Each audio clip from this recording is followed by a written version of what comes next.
മുഖത്തലയിൽ SFI AISF സംഘർഷം. Kottiyam NSS കോളേജിലുണ്ടായ പ്രശ്നങ്ങളാണ് അക്രമത്തിൽ കലാശിച്ചത്. സംഘർഷത്തിൽ CPI ഓഫീസ് അടിച്ചു തകർത്തു. അക്രമത്തിന് പിന്നിൽ SFI എന്ന് AISF ആരോപിച്ചു. രാത്രി 7:30-ക്കാണ് ആക്രമണമുണ്ടായത്.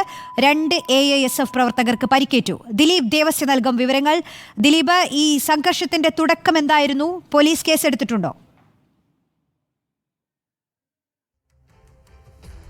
റോഷ്നി, കൊട്ടിയം NSS കോളേജിലെ തിരഞ്ഞെടുപ്പുമായി ബന്ധപ്പെട്ടുണ്ടായ ഒരു തർക്കമാണ്. AISFകാരും SFIക്കാരും തമ്മിലുള്ള ഒരു തർക്കമാണ് ഇത് ഇന്ന് വലിയൊരു സംഘർഷത്തിലേക്ക് എത്തിയതും.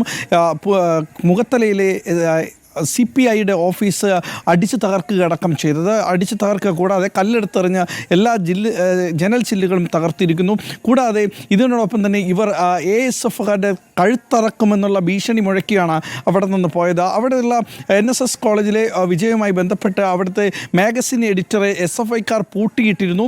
അത് പിന്നീട് മുതിർന്ന AISFകാർ എത്തിയാണ് പുറത്തിറക്കിയത്. അപ്പോൾ തുടങ്ങിയ ഒരു സംഘർഷമാണ്. കാലാകാലങ്ങളായി ഇവിടെ ഈ ഇരുകൂട്ടരും തമ്മിലുള്ള ഒരു സംഘർഷം നിലനിൽക്കുന്നുണ്ട് എന്നാണ് പ്രദേശത്ത് നിന്ന് നമ്മൾക്കറിയാൻ കഴിഞ്ഞത്. ഇപ്പോൾ ചാത്തന്നൂർ പോലീസ് അടക്കം വലിയൊരു പോലീസ് സന്നാഹം സ്ഥലത്ത് ക്യാമ്പ് ചെയ്യുന്നുണ്ട്. CPIയുടെ ജില്ലാ സെക്രട്ടറി സുബാലടക്കം സ്ഥലത്തെത്തിയിട്ടുമുണ്ട്. ഇതിന് പിന്നിൽ നടക്കുന്ന ഈ വിദ്യാർത്ഥി രാഷ്ട്രീയത്തിൽ നിന്ന് തുടങ്ങിയ മുതിർന്നവരിലേക്ക് എത്തുന്ന ഒരു പ്രവണതയാണ് ഇപ്പോൾ ഇവിടെ ഉണ്ടായത്. അതായത് കോളേജിൽ നിന്ന് തുടങ്ങിയ ഒരു സംഘർഷം, ഒരു വാക്കുതർക്കം ഇപ്പോൾ CPIയുടെ പാർട്ടി ഓഫീസിലേക്ക് വരെ എത്തിയിരിക്കുന്നു.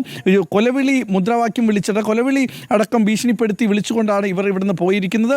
ഈ പ്രദേശത്തെ ആകെ ഭീകരാന്തരീക്ഷം സൃഷ്ടിച്ചുകൊണ്ട് ഇന്ന് വൈകുന്നേരം 7:30 SFIക്കാരാണ് ഇതിന് പിന്നിലെന്നാണ് ഇപ്പോൾ ഈ AISFകാർ പോലീസിന് നൽകിയ മൊഴി. റോഷ്നി, ശരി, ദിലീപ് ദേവസ്യാണ് വിവരങ്ങൾ നൽകിയത്.